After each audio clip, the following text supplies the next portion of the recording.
Saúde. Olá, sejam todos muito bem-vindos ao Jovem Pan Saúde. Eu sou Adriana Reide e hoje a gente vai falar sobre transtornos alimentares em tempos de pandemia.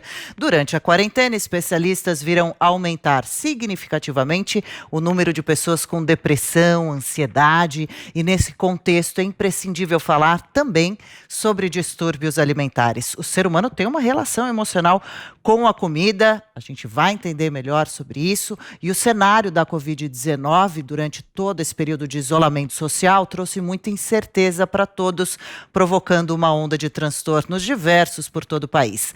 Para discutir o tema, então, eu tenho aqui as convidadas. Do meu lado, mais pertinho aqui da minha cadeira, está a doutora Flávia Teixeira, psicóloga especializada em transtornos alimentares. Tudo bem, doutora? Obrigada, viu, pela participação. Bem-vinda.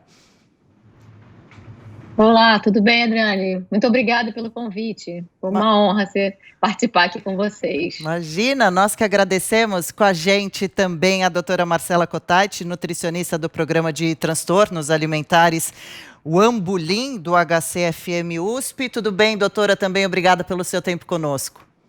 Imagina, eu que agradeço o convite, é um prazer estar aqui. Prazer é nosso. Vamos começar então conversando com a doutora Marcela para a gente entender o que caracteriza um transtorno alimentar exatamente, doutora? Muito bem. Os transtornos alimentares, eles são caracterizados por preocupações sérias e persistentes em relação à alimentação e ao corpo.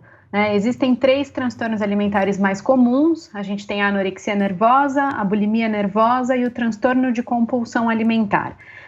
Os transtornos alimentares, eles são doenças que variam bastante entre si e também bastante de portador para portador.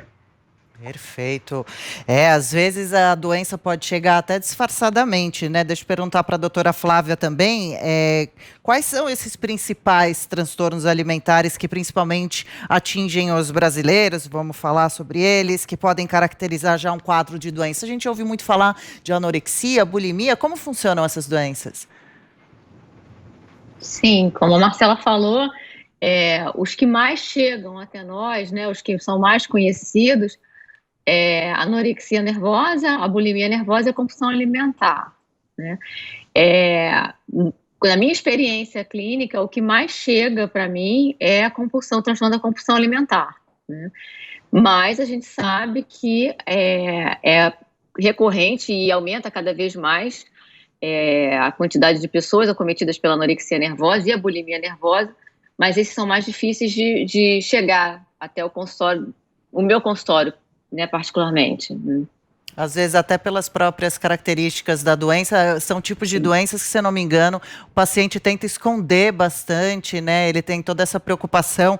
A doutora Marcela pode explicar para a gente direitinho qual é a diferença entre a anorexia, a bulimia e essa compulsão alimentar, que pode ser mais fácil também de se disfarçar por aí, a compulsão alimentar, né? Quais são as mais comuns aqui no nosso país e em quais idades?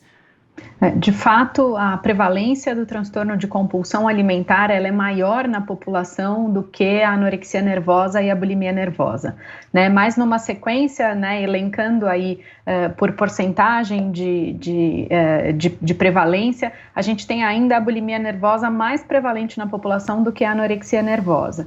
As 3 doenças são bastante diversas. A compulsão alimentar, o transtorno de compulsão alimentar, ele é caracterizado por episódios de compulsão, né, que são momentos em que as pessoas ingerem uma grande quantidade de comida num curto período de tempo, com sensação de perda de controle, enquanto que na bulimia esses episódios também podem acontecer, mas eles são seguidos de alguma compensação ou purgação. E na anorexia nervosa, a marca principal é, na verdade, a restrição alimentar. E essa restrição alimentar é tão importante e intensa que leva os indivíduos que portam a um grau de desnutrição bastante severo. Nossa, bastante detalhes, né? Complicadas as doenças, né? Daqui a pouquinho a gente vai falar também sobre os tratamentos que devem ser interessantes com relação a esses problemas tão recorrentes, né? Agora, a doutora Flávia, psicóloga, pode ajudar a gente a tentar entender esse perfil da maioria das pessoas que sofrem desses transtornos alimentares, eles seguem algum tipo? Mulheres, por exemplo, são mais atingidas pelas doenças em alguma determinada idade? Sim, né? A gente vê as adolescentes, né, que são mais acometidas pela anorexia nervosa e pela bulimia. A compulsão alimentar, ela atinge as mulheres mais no início da fase adulta, né, e os homens também agora a gente começa a ver que também são acometidos pelo transtorno da compulsão alimentar, mas já numa idade mais avançada, né? E na anorexia e bulimia também a gente já começa a ver meninos, jovens, adolescentes que começam a ser atingidos pelos transtornos, né? E tem essa busca, né? A gente começa a ver, quando a gente está falando da anorexia, essa busca pelo corpo perfeito, pelo corpo idealizado, as crenças de que um corpo magro vai trazer sucesso, vai trazer felicidade, vai trazer a vida perfeita, né? O corpo perfeito vai trazer uma vida perfeita. Então a gente vê muitas meninas em busca dessa perfeição que não é atingida, né? E aí muita frustração e cada vez mais restrição, né? Acho que a Marcela, ela deve acompanhar muitas meninas com um alto índice de restrição, né? E que é muito preocupante, né, Marcela? Com certeza. Pode falar, então, por favor, também sobre isso, Marcela, e falar para a gente sobre a compulsão alimentar. E a gente, se parar para pensar, todo mundo acha que tem um pouco alguma hora, né? O não comer por fome, comer porque está feliz, porque está triste, porque está sem ter o que fazer. Que horas que a compulsão alimentar vira doença? Bom, de fato, acho que isso é um ponto interessante da gente discutir, porque sim, né? Todo mundo acha que quando comete algum exagero alimentar que já está tendo um episódio de compulsão. E isso não é verdade para a maioria das pessoas. A gente tem o episódio de compulsão alimentar como traços marcantes, né? Ele traz um sofrimento muito grande para a pessoa, né? É uma quantidade de comida de fato exagerada, né? Em que outras pessoas em situações parecidas não conseguiriam comer.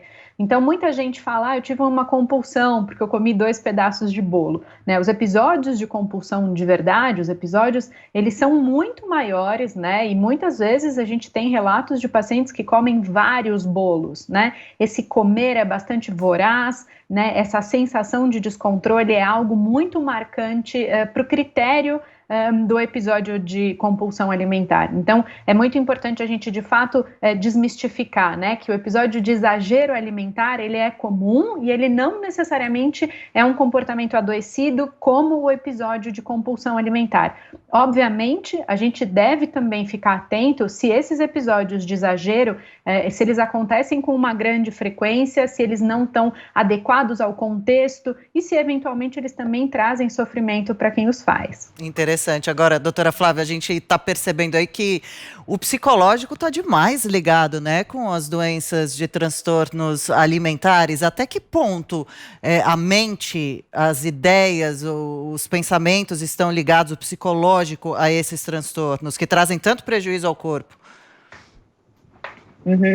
Sim, é até difícil da gente dizer que existem as questões psicológicas ou não ligadas acho que a qualquer tipo de transtorno, de fenômeno que acontece com o ser humano, né? Agora, tratando de transtorno alimentar, inclusive, a gente não consegue nem tratar sozinho, né? A gente precisa, assim, do psicólogo, do nutricionista e do médico, psiquiatra, de fisioterapeutas, né? Porque, assim, não tem como a gente dissociar essa questão emocional da questão alimentar, né? E eu percebo que as pessoas, elas cometem algumas, não cometem, mas elas têm algumas crenças de que confundem um pouco assim, eu como as minhas emoções, eu como porque eu estou com raiva, porque eu estou triste, né? Mas quando a gente pensa, nós todos somos comedores emocionais, a emoção, ela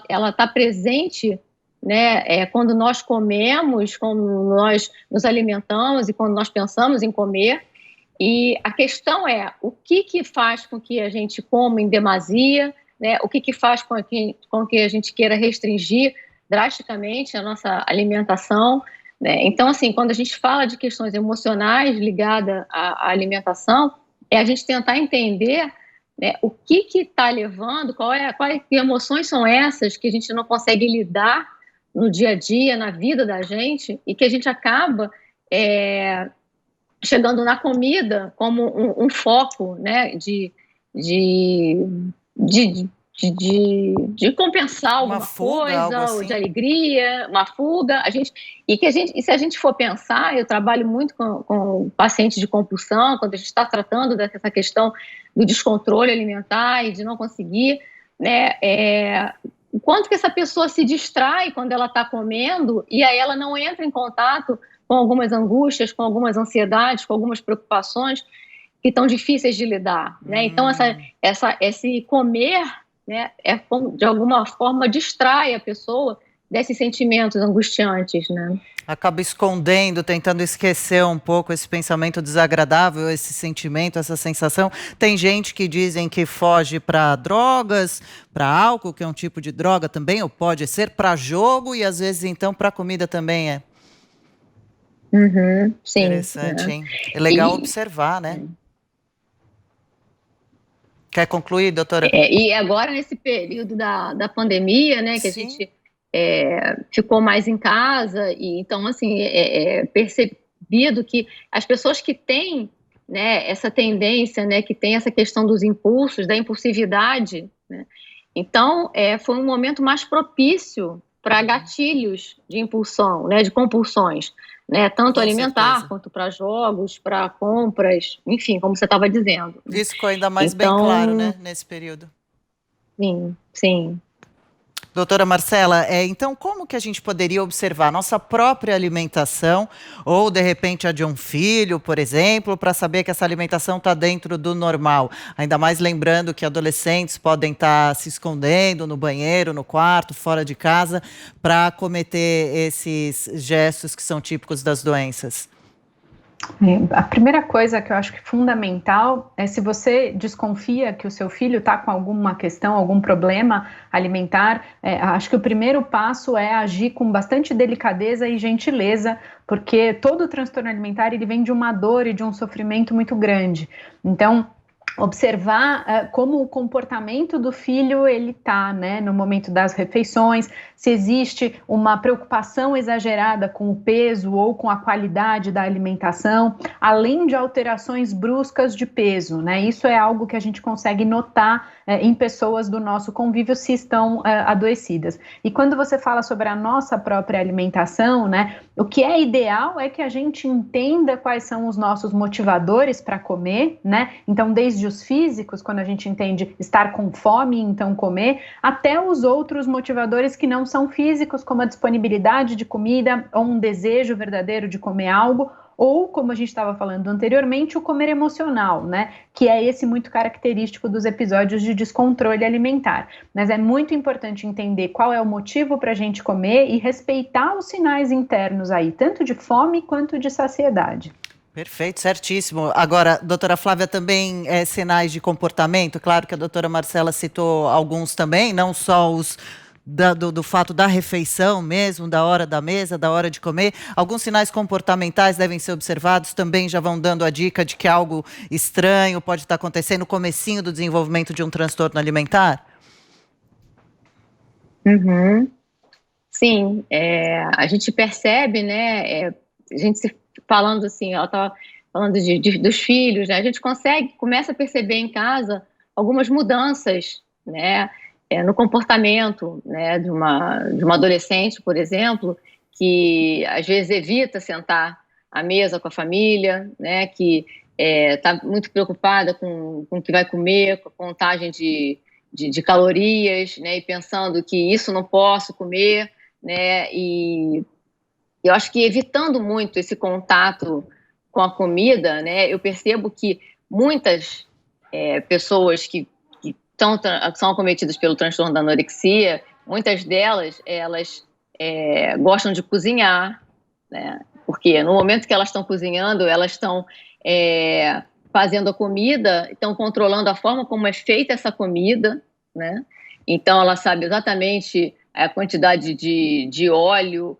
que foi colocada, que não foi colocada, e enquanto ela faz a comida, ela serve a comida para as pessoas e ela também evita de comer, né? Então, assim, existem alguns comportamentos que a gente vai percebendo, quando a gente está falando agora da compulsão, muitas pessoas que têm compulsão, como a Marcela estava falando, desse sofrimento muito grande, então as pessoas, elas evitam de sair para comer com pessoas, não gostam de ir a festas, evitam eventos sociais, porque elas têm muito medo de perder o controle nesses eventos, né? Então, assim, a gente começa a perceber que as pessoas estão evitando a proximidade com o alimento, né? Tanto com quem tem a questão da compulsão, como quem tem anorexia ou a bulimia. A gente percebe que essas pessoas começam a ter um comportamento de evitação, né? E começam a ter a questão social e familiar muito prejudicadas por conta disso, né? Que curioso, tem que ter um olhar muito especial mesmo, né? Quem não entende profissionalmente do assunto como vocês, a gente já viu muito em filmes, né? Em propagandas, principalmente uma pessoa com anorexia cutucando, mexendo ali no prato para fingir que comeu, mas na verdade não engolindo quase nada, escondendo comida no quarto, embaixo da cama, depois de se alimentar ao mínimo, ficar fazendo exercícios exaustivamente. E eu conheci uma mocinha muito nova, uma adolescente que dizia que teve a bulimia e que ela chegava a engolir algodão molhado para ter a sensação de que o estômago ia estar mais bem preenchido e não sentir tanta fome. Quer dizer, é muito sério mesmo tudo isso, e eu aproveito para perguntar para a doutora Marcela, então, como é o tratamento para doenças ligadas à alimentação? Eu imagino que um pouco diferentes, dependendo do caso, mas em geral... Bom, o ideal é um tratamento mínimo composto por nutricionista, psicólogo e médico psiquiatra, e é importante que os três sejam especialistas no assunto, né, justamente pela especificidade das doenças, né? Quando a gente pensa, por exemplo, no que tange a nutrição, a abordagem tradicional de nutrição, ela é insuficiente para ajudar as pessoas com transtornos alimentares, né? Até porque é necessário refazer e reorganizar a relação dessas pessoas com o ato de se alimentar e com o próprio corpo. Então, ele é bastante específico, né? E isso também vai tanger aí, inevitavelmente, o approach psicoterapêutico, né? O do médico psiquiatra, as medicações específicas para tal, mas é muito importante que esse acompanhamento seja feito por essas três especialidades de saúde. Claro, claro. Sabe, essa semana eu estava acompanhando num programa de entrevistas da televisão Rede Aberta aqui no Brasil, bastante conhecido até, uma moça também, uma atriz, contando que ela ficava até 48 horas sem comer, assim, fácil, brincando, porque as fotos que ela postava na internet, com a barriga sequinha, como ela diz, bem magrinha, recebiam muitos elogios. E que, inclusive, depois, quando ela teria começado a engordar, um mínimo que fosse, ela começou a receber coisas do tipo, por que você não se mata? Você tá gorda? Quer dizer, doutora Flávia, a internet pode ter seus perigos escondidos? Ela pode influenciar negativamente a autoimagem do corpo? Como evitar que isso aconteça? Bom, eu sou a favor, né? Eu bato numa tecla que, assim, a questão do autoconhecimento nosso, né? De a gente buscar, a gente se conhecer, a gente perceber, né? Quais são os nossos valores, as questões que são importantes para nós, né? Quer dizer, porque essa coisa da rede, né, da internet, ela está aí, ela está presente, ela faz parte da vida de todos nós. Inclusive, nós agora estamos nos utilizando da internet, desse veículo, né, que é muito positivo, mas que sim, né, quando a gente está falando desse veículo de comparações, né, onde as pessoas elas usam para ver como é que está a vida do outro, como é que está o corpo do outro, e ficam se comparando com isso, né? Quer dizer, é muito prejudicial e podem ter grandes gatilhos para esse tipo de comportamento, né? Para esse tipo de transtorno. Então, eu penso que o autoconhecimento, quando a gente sabe da gente, né? Quer dizer, o que é meu, né? O que importa para mim, o que é valor para mim, né? O que é o meu corpo para mim, né? A gente consegue lidar melhor com o corpo do outro, com a vida do outro, né? E tem uma frase muito interessante que eu ouvi um outro dia, que eu sempre repito com relação a essa questão do olhar a vida dos outros, né, do olhar a vida do outro e se comparar, que é assim, não compare, né, os seus bastidores com o palco do outro. Né? E eu acho que as pessoas, elas acabam caindo muito nisso, né? Ela olha lá aquela foto linda de quem ficou 48 horas sem comer e a pessoa não sabe que ela está 48 horas sem comer. Então, é um sofrimento muito grande para poder fazer uma foto. E aí você que não ficou 48 horas sem comer e a sua barriga está um pouquinho maior, né, que passa a ser um problema, porque aquela dali é que tá linda, bonita nos seus olhos, né? E você não. E para variar essa conversa aqui, tá parecendo que também o equilíbrio é uma palavra importante, né, nessa história toda. Doutora Marcela, a moda de inúmeras dietas que a gente vê por aí, dietas inclusive hoje em dia postadas não por médicos, por essas celebridades ou não celebridades, subcelebridades, como se chamam, não sei, sem necessariamente consultar um especialista, copiando dicas de redes sociais, elas podem trazer problemas? Sem dúvida nenhuma, Adriana. As dietas não orientadas por médicos, e nutricionistas, elas são bastante perigosas, né? Existe uma estimativa aí de que 95% das pessoas que faz dieta restritiva visando perda de peso, que ela vai recuperar o peso perdido entre 6 meses e 2 anos do final dessa dieta. Então é um meio de emagrecer bastante falho, né? E principalmente quando a gente pensa que qualquer pessoa se sente apta para prescrever um tipo de alimentação para uma pessoa que ela nem conhece, a gente também entende o quanto isso é perigoso e arriscado.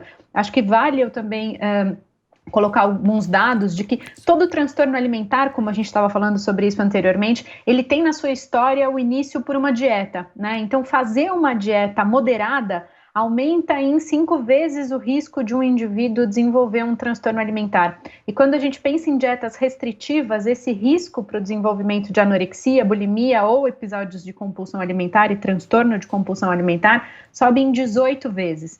Então, não só um exercício ilegal, né, da profissão do nutricionista, que é qualquer pessoa se sentir capaz de prescrever uma dieta na internet, em qualquer lugar, é muito perigoso para quem adere a esse tipo de estratégia para perda de peso. Então, se quem estiver assistindo a gente estiver pensando em mudar a alimentação, é muito indicado que sempre procure um profissional capacitado, sério e ético para ajudar nesse processo. E fugir das redes sociais e fugir de blogueiros, celebridades, subcelebridades que não são aptos para tal meio. Recado anotado, hein? Olha que tem profissionais, bons profissionais para todos os bolsos também, inclusive dá para procurar algum que seja gratuito para o seu atendimento, isso não é motivo para tentar fazer loucuras sozinho. Caminhando aqui para o nosso encerramento, que pena, mas vamos falar uma coisa positiva, doutora Flávia, é possível se curar ou controlar algum desses transtornos?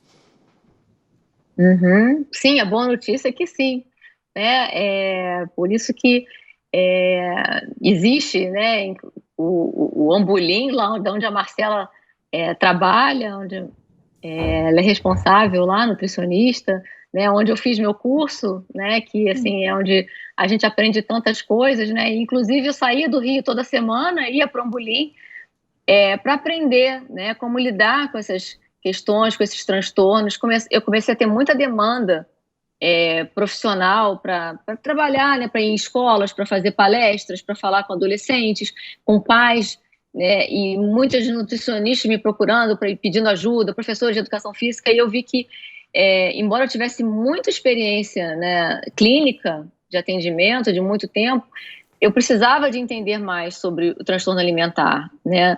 Então eu fui buscar conhecimento, eu fui buscar me especializar, entender melhor dessas nuances todas, de todos esses critérios, né? E exatamente perceber que juntos nós podemos ajudar essas pessoas, né? Com um olhar diferenciado, com um olhar que pode acolher, né? A gente, quando um paciente chega perto da gente, percebe que ele está falando com alguém que entende o que ele está dizendo, né? É outra segurança, né? Esse paciente, ele se sente, assim, acho que eu posso dizer assim, poxa, eu cheguei em um lugar onde ninguém vai me mandar comer, porque eu estou muito magrinha. Né? Eu cheguei num lugar onde a pessoa não vai dizer para mim assim, não, mas é só comer uma fatia de bolo, não tem problema, não precisa comer o bolo inteiro.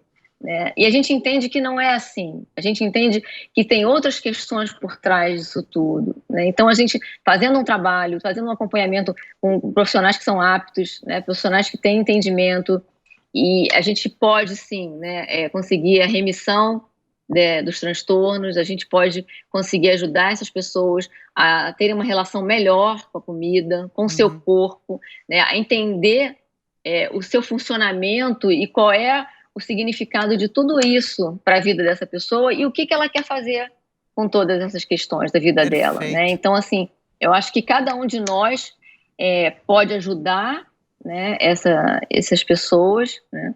E sim, elas podem mudar, né, assim, o rumo da vida delas, né, mudar essa relação que elas têm com elas mesmas, né. Ter uma vida muito mais livre, com qualidade, né? Muito bom contar com bons profissionais e poder realmente encontrar esse médico que você tem esse laço de confiança, que você possa ser quem você é de verdade, falar as verdades ali sem ser, como a senhora disse mesmo, sem ser condenado, sem ser julgado, né? Doutora Marcela, então, encerrando, a possibilidade, é possível encontrar esse equilíbrio entre a autoimagem, a autoestima, o que você vê do seu corpo e a alimentação e a comida. Sem dúvida nenhuma. A alimentação tem que ser algo prazeroso, equilibrado, né? E não pode combinar com sofrimento, restrição e nem dor. Então, é possível sim, né? A gente sabe que nos transtornos alimentares existe a remissão dos sintomas, dos sinais, e é possível viver uma relação pacífica com a alimentação e com o corpo, sem dúvida nenhuma. Que ótimo. Deixa eu agradecer, então, a participação da doutora Flávia Teixeira, que é psicóloga especializada em transtornos alimentares. Obrigada, viu, doutora, pelo seu tempo por aqui, pela entrevista, por todos os esclarecimentos. Até uma próxima. Imagina, obrigada, eu que agradeço, até a próxima, obrigada a você, obrigada a Marcela, por esclarecer, né, por trazer esses conhecimentos que são tão importantes, as pessoas precisam muito desses esclarecimentos, né. Volte outras vezes, realmente nós que agradecemos também a doutora Marcela Cottait, nutricionista do programa de transtornos alimentares de nome Ambulim, do HCFM USP. Doutora, valeu, viu, realmente bate-papo muito produtivo, muito bom. Que bom, eu que agradeço o convite. Valeu, até uma próxima então. Quero agradecer também você que nos acompanhou. Nós discutimos aqui hoje o desenvolvimento de transtornos alimentares durante a pandemia do coronavírus e a importância, é claro, de identificar e tratar o problema. Para rever essa e outras entrevistas, acesse o canal Jovem Pan Saúde e também, você já sabe, eu tenho certeza, o aplicativo do Panflix para Android e para iOS também. Obrigado pela audiência e até a próxima. Saúde.